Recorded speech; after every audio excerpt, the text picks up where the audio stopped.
माझी मुलं ना नॉन-व्हेज लव्हर आहेत.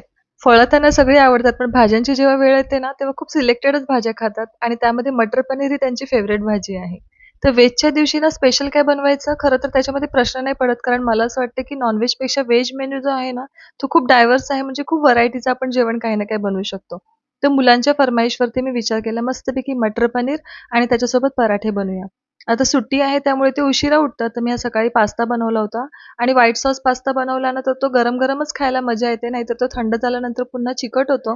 तर तो मी इथे गरम करायला ठेवलेला आहे आणि तो मुलांना दिलेला आहे. आता इथे मी चपात्यांचं पीठ मळून घेते. आता स्पेशल भाजी जर म्हटली ना, म्हणजे रेस्टॉरंट स्टाईल एखादी पनीरची भाजी, तर त्याच्यासोबत पुरी किंवा पराठेच चांगले लागतात. पुरी तर खूप ऑइली होऊन जाईल म्हणून मी तुम्हाला आधीच्याही माझ्या भरपूर व्हिडिओमध्ये सांगितलेले आहे, की नॉर्मल चपाती बनवण्यापेक्षा ना, मस्तपैकी असे ट्रायंगल पराठे बनवायचे. म्हणजे तेच आपली जी घडीची पोळी म्हणतात ना ती. फक्त ते मळताना चपातीचं पीठ थोडंसं कडक मळायचं आणि त्याच्यामध्ये ओवा आणि मीठ घालायचं. त्याने पराठे अप्रतिम होतात. तर सर्वात आधी मी मटर पनीरचा मसाला इथे बनवून घेतलेला आहे. मटर पनीरची रेसिपी मी माझ्या लाँग व्हिडिओमध्ये तुमच्यासोबत भरपूर वेळा शेअर केलेली आहे. तरी पण जर तुम्हाला हवी असेल तर मी एखाद्या शॉर्ट्समध्ये तुमच्यासोबत नक्की शेअर करेल. तर तो मसाला थंड होतोय तोपर्यंत मी पराठे बनवून घेते आणि पराठे बनवायला ना खूप वेळ जातो. आता फक्त ना मी तुम्हाला दाखवण्यासाठी इथे एक पराठा बनवला आणि मग तो नंतर भाजून काढलाय.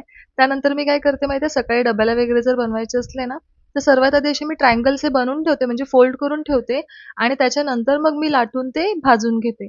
त्याच्याने वेळ भरपूर वाचतो. नाहीतर काय होतं माहिती आहे, कधी-कधी पराठा बनवायला म्हणजे भाजायला थोडासा कमी वेळ लागतो आणि ती चपाती जी आहे ती लाटायला जास्त वेळ लागतो. कारण आपल्याला ती फोल्ड करून परत बनवायची असते ना.